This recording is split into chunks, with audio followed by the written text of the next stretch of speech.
ఆకాశవాణి ప్రాంతీయ వార్తలు చదువుతున్నది కేసుమా. ముఖ్యాంశాలు: అమరావతిలో నిర్మాణ పనులు జరుగుతున్న ప్రాంతాల్లో భద్రతను పర్యవేక్షించాలని ఆంధ్రప్రదేశ్ ముఖ్యమంత్రి నారా చంద్రబాబు నాయుడు అధికారులను ఆదేశించారు. ఎంఎస్ఎంఈ పరిశ్రమల ద్వారా గ్రామీణ ప్రాంతాల్లో స్వయం ఉపాధి అవకాశాలు లభిస్తున్నాయని మంత్రి కొండపల్లి శ్రీనివాస్ తెలిపారు. రాష్ట్రంలోని నీటి ప్రాజెక్టులను పూర్తి చేసేందుకు ప్రభుత్వం ప్రాధాన్యతను ఇస్తోందని ఆంధ్రప్రదేశ్ జలవనరుల శాఖ మంత్రి నిమ్మల రామానాయుడు అన్నారు. పర్యావరణ పరిరక్షణకు ఎలక్ట్రిక్ వాహనాల వాడకాన్ని పెంచాల్సిన అవసరముందని తెలంగాణ రవాణా శాఖ మంత్రి పొన్నం ప్రభాకర్ చెప్పారు. ఆంధ్రప్రదేశ్ ఆర్థికాభివృద్ధికి పర్యాటక రంగం కీలకమైన గ్రోత్ ఇంజన్గా మారుతోందని పర్యాటక శాఖ మంత్రి కందుల దుర్గేష్ పేర్కొన్నారు. వార్తల వివరాలు: అమరావతిలో పెద్ద ఎత్తున నిర్మాణ పనులు జరుగుతున్న నేపథ్యంలో ఆయా ప్రాంతాల్లో భద్రతను పర్యవేక్షించాలని ఆంధ్రప్రదేశ్ ముఖ్యమంత్రి నారా చంద్రబాబు నాయుడు అధికారులను ఆదేశించారు. రాయపూడిలో నిర్మాణ సంస్థకు చెందిన పైపులు దగ్ధమైన ఘటనపై సచివాలయంలో సంబంధిత అధికారులతో నిన్న సమీక్షించారు.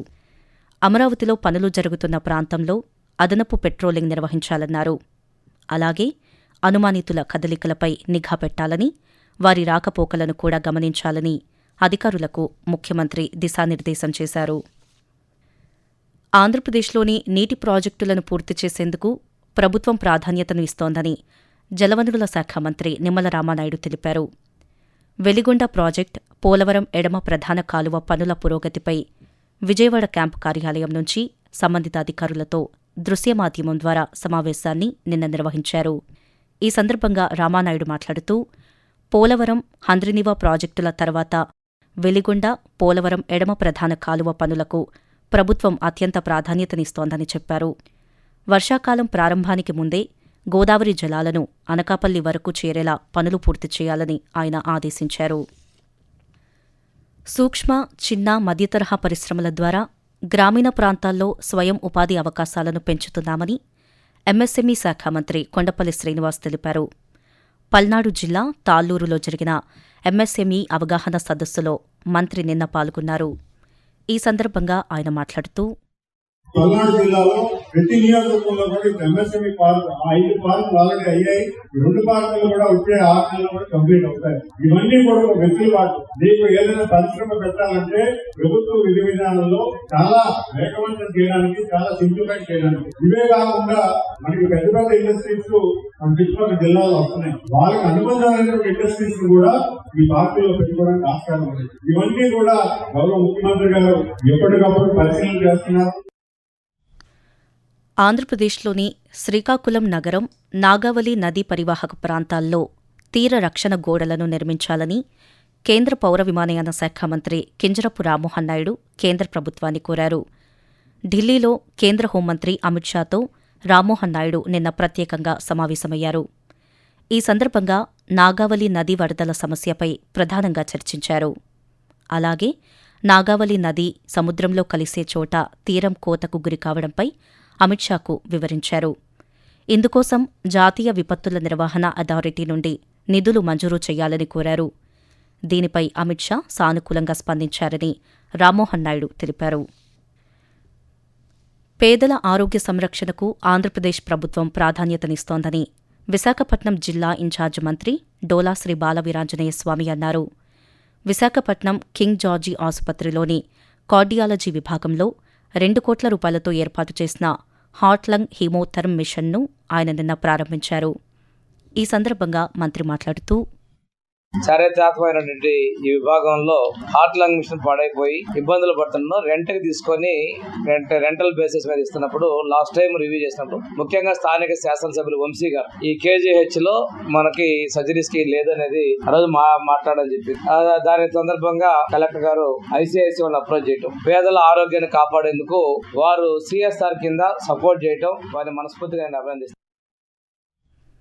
ఆకాశవాణి ప్రాంతీయ వార్తలు వింటున్నారు. పర్యావరణ పరిరక్షణకు ఎలక్ట్రిక్ వాహనాల వాడకాన్ని పెంచాల్సిన అవసరముందని తెలంగాణ రాష్ట్ర రవాణా శాఖ మంత్రి పొన్నం ప్రభాకర్ తెలిపారు. ప్రభుత్వ ఉద్యోగులకు ఎలక్ట్రిక్ వాహనాలలో ప్రోత్సాహక కార్యక్రమాన్ని హైదరాబాదులోని రాష్ట్ర సచివాలయంలో మంత్రి నిన్న ప్రారంభించారు. ఈ సందర్భంగా ఆయన మాట్లాడుతూ ఎలక్ట్రిక్ వాహనాలకు రోడ్ పన్ను, రిజిస్ట్రేషన్ పన్నుల నుంచి పూర్తిగా 100% మినహాయింపు ఇస్తున్నామని తెలిపారు. ప్రభుత్వ ఉద్యోగులకు ఎలక్ట్రిక్ కార్లు, ద్విచక్ర వాహనాల కొనుగోలుపై 10 నుంచి 20% రాయితీ ఇచ్చేందుకు పలు సంస్థలు ముందుకు వచ్చాయని తెలిపారు. ఆంధ్రప్రదేశ్ ఆర్థికాభివృద్ధికి పర్యాటక రంగం కీలకమైన గ్రోత్ ఇంజన్గా మారుతోందని పర్యాటక శాఖ మంత్రి కందుల దుర్గేష్ తెలిపారు. ముఖ్యమంత్రి నారా చంద్రబాబు నాయుడు పర్యాటక శాఖపై ఈరోజు సమీక్షా సమావేశం నిర్వహించనున్న నేపథ్యంలో అమరావతిలోని రాష్ట్ర సచివాలయంలో పర్యాటక శాఖపై మంత్రి నిన్న ముందస్తు సమావేశం నిర్వహించారు. పర్యాటక రంగానికి సంబంధించిన దీర్ఘకాలిక ప్రణాళికలు, పెట్టుబడులు, హోటల్, హాస్పిటాలిటీ ప్రాజెక్టుల పురోగతిపై సంబంధిత అధికారులతో సమీక్షించారు. ఈ సందర్భంగా కందుల దుర్గేష్ మాట్లాడుతూ పర్యాటకుల సంఖ్య పెంచేలా వినూత్న నిర్ణయాలు తీసుకోవాలని సూచించారు. అభివృద్ధితో పాటు అన్ని రంగాలలో బాపట్ల జిల్లా అగ్రస్థానంలో నిలిచేలా అధికారులు కృషి చేయాలని జిల్లా ఇన్ఛార్జ్ మంత్రి కొలుసు పార్థసారథి తెలిపారు. ఆంధ్రప్రదేశ్లోని బాపట్ల కలెక్టర్ కార్యాలయంలో నిర్వహించిన జిల్లా అభివృద్ధి సమీక్షా కమిటీ సమావేశంలో ఆయన నిన్న పాల్గొన్నారు.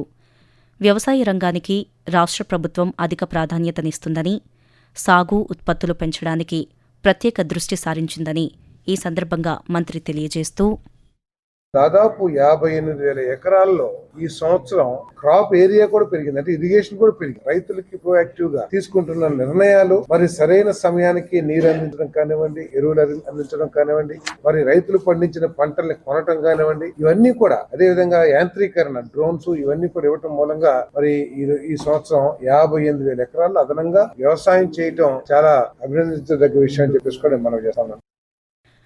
డిజిటల్ యుగంలోనూ ఆకాశవాణి వార్తలు తమకంటూ ఒక ప్రత్యేకతను సంతరించుకున్నాయని ఆకాశవాణి డైరెక్టర్ జనరల్ రాజీవ్ కుమార్ జైన్ అన్నారు.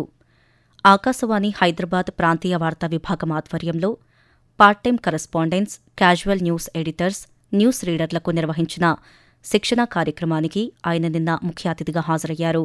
ఈ సందర్భంగా రాజీవ్ కుమార్ జైన్ మాట్లాడుతూ ఆకాశవాణి తమ కరెస్పాండెంట్లకు ఎప్పటికప్పుడు శిక్షణా తరగతులు నిర్వహిస్తూ వారి వృత్తి మెలకువలను పెంపొందిస్తుందని అన్నారు.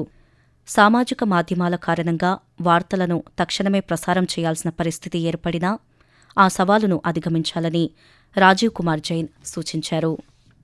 వాతావరణం. ద్రోణి ప్రభావంతో రాబోయే 3 రోజుల్లో ఆంధ్రప్రదేశ్లోని పలు ప్రాంతాల్లో తేలికపాటి నుంచి ఓ మోస్తరు వర్షాలు కురిసే అవకాశముందని అమరావతి వాతావరణ కేంద్రం పేర్కొంది.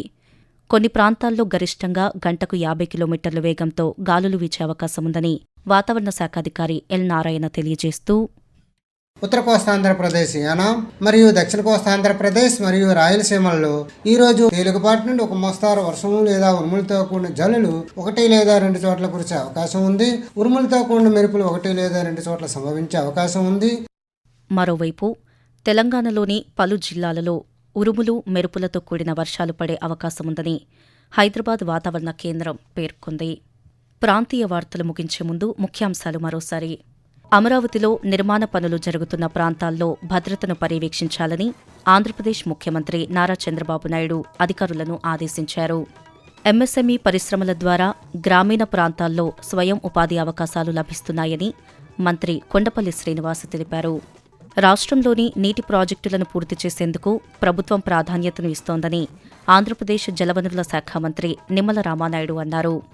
పర్యావరణ పరిరక్షణకు ఎలక్ట్రిక్ వాహనాల వాడకాన్ని పెంచాల్సిన అవసరముందని తెలంగాణ రవాణా శాఖ మంత్రి పొన్నం ప్రభాకర్ చెప్పారు.